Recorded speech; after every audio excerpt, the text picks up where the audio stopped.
अभी हम बात करेंगे गुजरात के सौराष्ट्र स्थित सोमनाथ के बारे में बात करने वाले हैं, जो कि 12 ज्योतिर्लिंग में प्रथम ज्योतिर्लिंग है।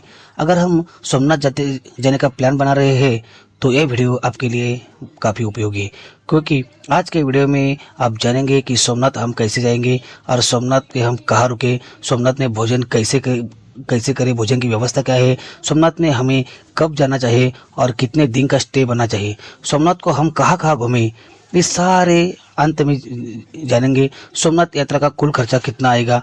तो दोस्तों बने रहिए मेरे वीडियो में और एक एक करके ये सारे बातों को विस्तार पूर्वक समझते हैं। इससे आपको सोमनाथ जाने के लिए काफ़ी जानकारी मिल जाएगी। सबसे पहले बात करते हैं कि हम सोमनाथ कैसे पहुँचे।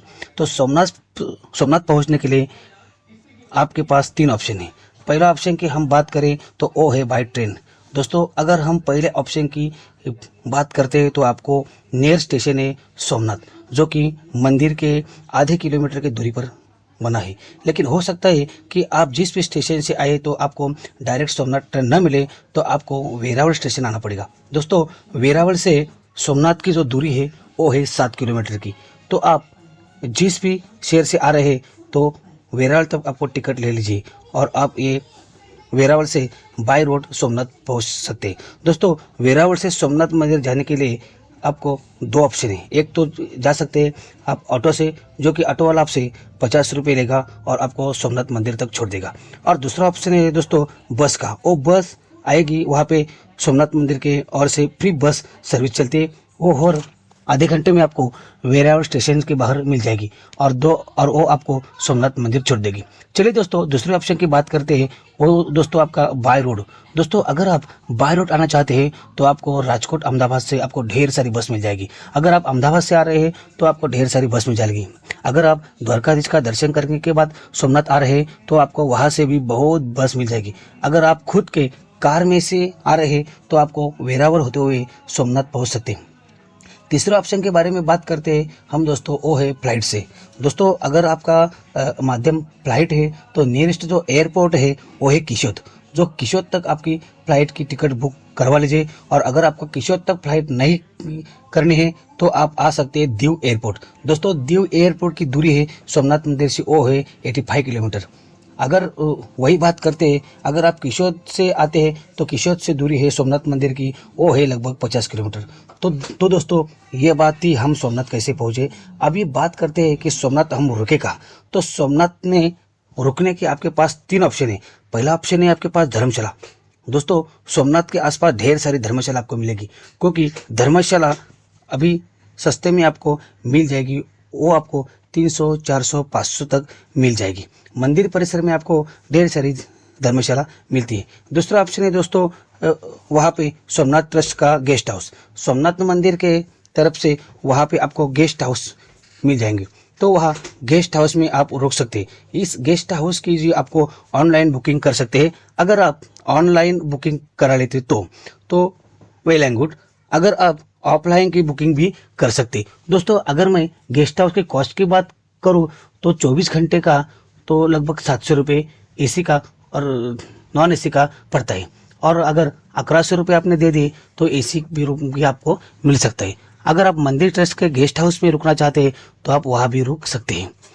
और तीसरा ऑप्शन है आपका प्राइवेट होटल। दोस्तों मंदिर के आसपास आपको प्राइवेट होटल भी देखने को मिल जाएंगे, जो कि 700 रुपये से स्टार्ट होकर 1800 रुपये तक आपको ढेर सारे होटल मिल जाएंगे। तो इनों में से आप कहीं भी आपने स्टे कर सकते हैं। चलिए दोस्तों अगली बात करते हैं कि हम अब आपको दर्शन कैसे करना है। तो दर्शन करने से पहले हम बातों का ध्यान रखते हैं कि सबसे पहले चीज़ें आपके पास रहती है, वहाँ से मोबाइल, कैमरा, बेल्ट, और अगर आपके पास आपके कार की चाबी है तो ये सब आपके पास नहीं होना चाहिए। ये सारी चीज़ें वर्जित है मंदिर के अंदर ले जाना। तो वहाँ बना हुआ लॉकर में हम मोबाइल, कैमरा वगैरह रख सकते हैं। फ्री ऑफ कॉस्ट होता है। वहाँ आपको टोकन दिया जाएगा। टोकन पास संभाल के रखिए और दर्शन करने के बाद आप अपना मोबाइल, कैमरा ले सकते हैं। दूसरा इम्पोर्टेंट बात है कि आपको वो है आरती।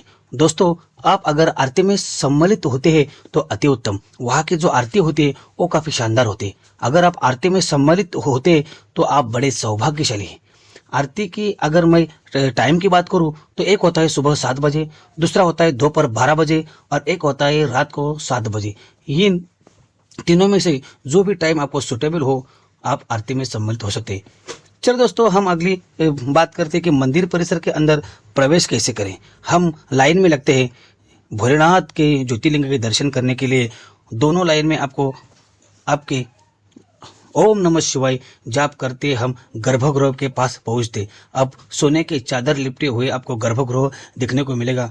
तो हम जय भोलेनाथ के दर्शन करते हैं, अपनी मनोकामनाएं मांगते हैं और हम ओम नमः शिवाय का जाप करते हुए मंदिर परिसर से बाहर आते हैं। चलो दोस्तों, हमारा भोलेनाथ का दर्शन हो चुका। अब अगली बात करते हैं वह आपको खाने पीने की सोमनाथ में क्या व्यवस्था है। दोस्तों, खाने पीने के लिए आपके पास दो ऑप्शन है। पहला ऑप्शन है कि वहाँ पे सोमनाथ ट्रस्ट का भोजनालय है, तो वह भोजनालय में जाकर आप भर पेट खाना खा सकते हैं, जो कि थाली कॉस्ट होता है वहाँ पे 70 रुपये का। दोस्तों, वहाँ पर आप 70 रुपये की थाली कीजिए, आप भर पेट खाना खा सकते हैं। सोमनाथ मंदिर ट्रस्ट की ओर से वो भोजनालय चला जाता है, तो आप वहाँ भोजन कर सकते हैं। अगर मैं ट्रस्ट की भोजनालय के टाइम की बात करूँ तो दोस्तों वो है 2 स्टैंड में चलता है। पहला स्टैंड है आपका सुबह 11 बजे से दोपहर 3 बजे तक और दूसरा स्लॉट है आपका 7 बजे से 9 बजे तक। तो 2 टाइम में आपको लंच और डिनर दिया जाता है। दूसरा ऑप्शन है आपका सोमनाथ का रेस्टोरेंट। सोमनाथ भोजनालय दोस्तों, आपको सोमनाथ के आसपास ढेर सारे रेस्टोरेंट मिल जाएंगे। वहाँ पे उनका कॉस्ट होता है दोस्तों 80 से 100 रुपये तक। आपको थाली सिस्टम देखने को मिल जाएगा, तो वहाँ भी जाकर आप भोजन कर सकते हैं। दोस्तों, वहाँ एक लीलावती धर्मशाला है। वहाँ लीलावती धर्मशाला में भी बहुत बड़ा डाइनिंग हॉल है, वहाँ जाकर भी आप अपना भोजन ग्रहण कर सकते हैं। यहाँ पर जो कॉस्ट है दोस्तों 100 रुपये पर थाली मिलती है। चलिए दोस्तों, अगली बात करते हैं कि हमको सोमनाथ में और कहाँ घूमना है और वह साधन क्या होगा। इससे पहले दोस्तों, आपको मंदिर के ठीक बना हुआ पुराना सोमनाथ ज्योतिर्लिंग मंदिर, दोस्तों यहाँ पे अहिल्याबाई द्वारा स्थापित किया ये सोमनाथ का ज्योतिर्लिंग मंदिर है, तो यहाँ पर भी जाके आप दर्शन कर सकते हैं। मंदिर परिसर के ठीक पीछे ये मंदिर बना हुआ है। दूसरे स्थान की बात करते हैं तो अपना त्रिवेणी संगम। यहाँ 3 नदियों का संगम, जहाँ पे हिरण्या, कपिला और सरस्वती तीनों का यहाँ पे संगम है, मिलाप है। तो यहाँ पे जाकर आप स्नान कर सकते हैं।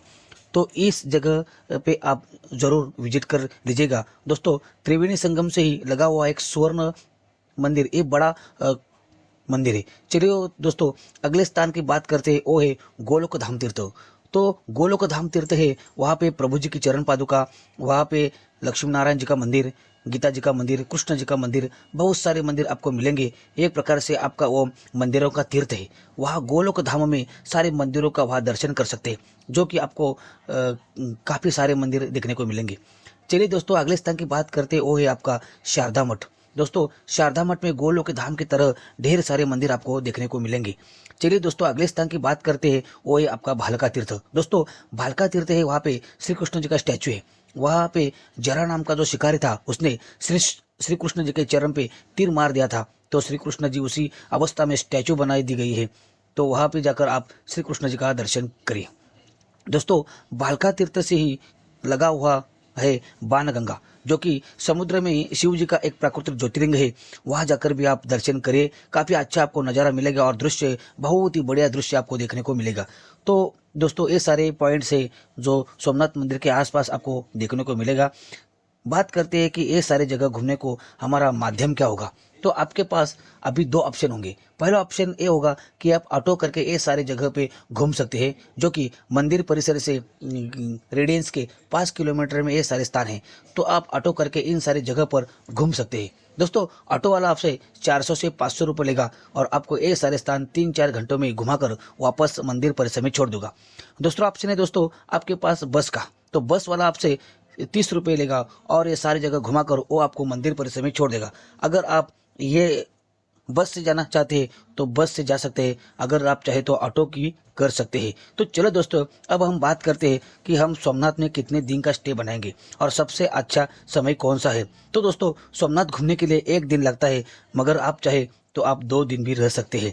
अब हम जानेंगे दोस्तों कि बेस्ट समय कौन सा रहेगा। तो वो रहेगा आपका विंटर का समय, यानी नवंबर से लेकर फरवरी तक का जो समय रहता है ये आपका बेस्ट समय है। आपको वहाँ पे कम भीड़ देखने को मिलेगी। अदरवाइज आपके सावन के महीने या फिर महाशिवरात्रि में आपको काफ़ी ज़्यादा सोमनाथ में भीड़ देखने को मिलेगी। तो आपका अच्छा और उचित समय है जो आपका विंटर का समय है। तो दोस्तों ये था आपका सोमनाथ यात्रा का संपूर्ण दर्शन। जय भोलेनाथ, जय शिवशंकर, जय सोमनाथ।